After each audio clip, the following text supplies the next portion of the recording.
Hey, what's up guys? Sir Emanon here, bringing to you another episode of Road to 1000 Dueling Book Rating. This time I'm once again playing Lunalight Orcust, but I'm against a Danger Dark World deck. So yeah, I just want to say really quickly, first off, you might notice the rating is definitely drastically differently from the last episode, or different I should say. Reason being is that there were just a lot of matches where my opponents left either after the first game because they had to leave, or they just disconnected, or they quit. And there was one game where my opponent was a bit stubborn on a ruling that I was fairly confident I was right on, and there were no judges online, so decided it wasn't worth the time, so I just left that one as well. But yeah, basically this is the only match, this is the next match that fully finished with the entire match completed. So yeah, that's what we're going to be recording today.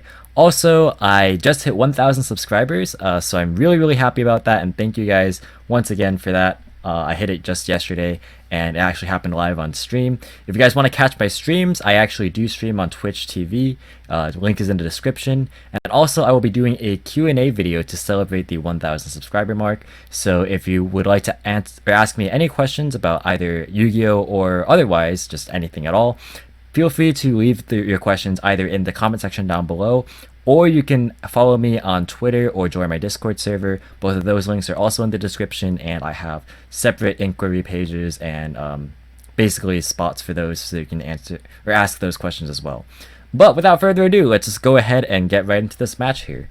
So like I said, I am up against Danger Dark World here. It's pretty much just a break my board style deck. You can see he's making a super poly here. So I open up pretty well, and my opponent just right away tells me he doesn't have hand traps, which, I mean, maybe I shouldn't be trusting, but I just go ahead and go with it anyway. So I go into the 4 Strix line. Basically, Armageddon Knight is pretty safe to resolve with Yellow Martin. Like, setting Yellow Martin is pretty strong, but like, since you can't continuously dump with Collider Chick, it is a little bit riskier unless if you go for specifically 4 Strix. That way you can go straight away into your Azathoth play if you so desire. I did have reasonable enough extenders here, so it was fine for me to proceed in either direction. But yeah, I decided to go for like the max value play, which is like go 4 Strix and just forsake the Nyarla Azathoth line. One, because he said he didn't have hand traps, but for another, I just felt confident that I could actually play through a pretty reasonable board, and I just, I don't expect Nibiru in game 1 a lot of the time. Which, I mean, can definitely be a bad thing because some people have started to main it, but I just generally didn't think it was necessary to play around for game 1. And I still, for the most part, feel that way. Here I make a little bit of a mistake. This should be an Appaloosa 4. I thought I could make a rank 4 in addition to all of this, but or a second rank 4 on top of the Nightmare, but I actually wasn't able to. I forgot I hadn't used Tiger yet for the second time, so I should have just made a 4 negation Appaloosa. My mistake there. But overall, it won't actually affect this too much, even though he does have Super Poly. So I go ahead and set. I actually opened up the Crescendo, yeah. So I set Babel off the Galatea, and I pass my turn. So he goes straight away into the Super Poly, and he actually doesn't get rid of my the Galatea. He gets rid of my Dingirsu instead. So I'm thinking, all right, that means my Crescendo is at least still alive, so I can respond to whatever he wants. He doesn't use the effect of Venom, so not negating that. He ARP starts, that's totally fine. He goes into battle, and because I don't have Dingirsu to protect, he can actually just run over the Appaloosa, since I, again, only made it a 3 material Appaloosa. So what I do here is I use Babel to bring back the Dingirsu, and instead of sending his Starring Venom, I opt to attach the Symbol Skeleton. And the reason that I do this is simply because I want to have the Symbol Dingirsu loop to continue grinding with, and it overall achieves the same purpose. So, like, I don't need to send a Starving Venom this turn, I can always just do it next turn, but I just get another use out of it, and I get more materials for the symbol loop, like I was mentioning.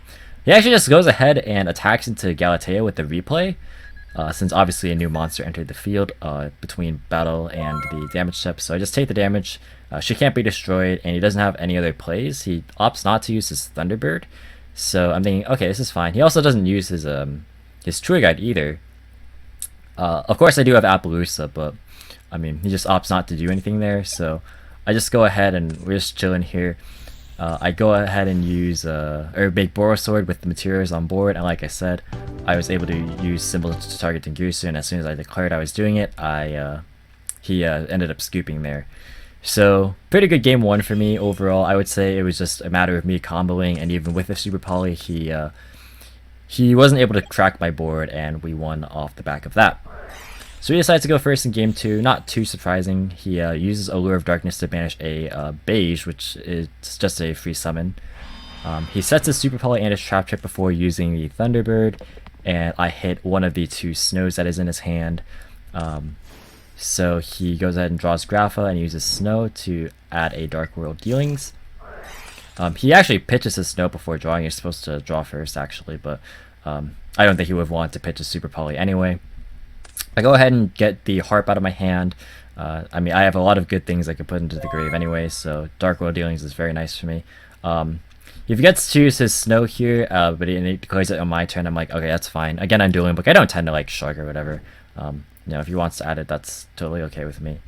As long as he's not like, oh, but I want to use his Dark World Dealings. And I'm like, well, you know, a bit late on that one. But anyway, he doesn't actually like try and use it or anything. So I go ahead and normal summon Kaleido Chick. I have pretty good plays here. I'm not really fearing too much, but I am expecting Super Poly because of the fact that he activated it in game one. So here he actually drops it right away, which is totally fine with me. Because not only does he not actually clear my board of like anything super problematic or like super impactful, but I actually get the Muriel Martin search because it was sent to the grave via card effect. So that's pretty useful for me. I get to add the Serenade. Like he'll obviously use his Trap Trick as well. And I'm thinking he's going to use or get Sanctum, but he actually goes for Deck Devastation Virus, which you tribute a guy with 2000 or more attack, a dark monster, and look at your opponent's hand, and you destroy all the monsters with 1500 or less attack. So for me right now, it's only Orcust Nightmare, and I want that engrave anyway, so that's like actually completely fine with me. And I think he's gonna. I thought he was gonna shotgun it. He doesn't. So he allows me to go ahead and bounce my Tiger, and I think he's gonna use it here, which he does. So that gets rid of my Tiger and my Orcust Nightmare. But as you can see, I have insane follow up. So he also gets rid of my Martin on board, of course. So he has Search Tiger again with this Tenki. Get Kaleido Chick back in the field. I already used Martin, but that's totally fine because I have Perfume for an Emerald Bird, which can cycle through the Serenade Dance. I can draw another card. I can just keep moving on with my plays here. He doesn't really have any other interaction. I show him this Crescendo because I have to reveal any card I draw with the Deck Devastation Virus in play still. I have a Forest Trick Sign here, so I can go ahead and search a Zephyros. Then I can go ahead and use the Perfume to grab another Tiger, and at this point I'm so far ahead. I have Tiger, I have Zephyros, and then I still have the Orcust cards in my graveyard, so I have a lot of plays available to me, and I haven't had to use this Foolish Burial yet either. Not that I think it would actually get me anything of value at this point, but I just go ahead and use Harp to summon a Galatea, go into Boro Sword. Symbol will revive Galatea. I'm going to overlay Dingirsu, and I'm going to send his Starving Venom. I'm going to use Galatea first, of course. Send his Starving Venom, and Venom has to be specifically destroyed in order to get its effect to destroy all opponent's special summon monsters. And because Dingirsu sends, that bypasses that completely. So I am able to go ahead and attack with all my monsters, and that's game right there. So another short episode, just like the one I had up 2 days ago. So I apologize that these episodes have been kind of short, and I haven't really gone as in-depth as I typically try and do. But there wasn't really too much to explain in either of these games. I feel like it was pretty straightforward, and that there was not a whole lot to really dissect here. Basically, I have my Orcust play. I'm still able to send World Wand off this Nightmare since I didn't actually use the Nightmare as well. And like he doesn't have the best disruption for me. Like if this was like Sanctum, like I was saying, like he was Trap Trick for Sanctum, then that would have been a lot harder to deal with for sure. And but because he didn't, I was able to just freely go ahead and combo off, and I opened very, very nicely as well. But yeah, that's going to be it for this video. Thank you guys so much for watching. Hope you all enjoyed. Definitely leave a like if you did, and leave any thoughts or feedback in the comment section down below. If you want to, you can follow me on Discord, Twitter, or Twitch. All three links are going to be in the description down below.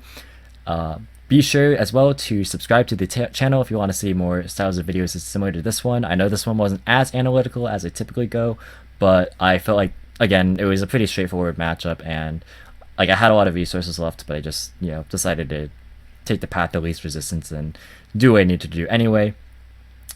But once again, thank you guys so much for watching, and until next time, I will catch you in the next video. See you guys!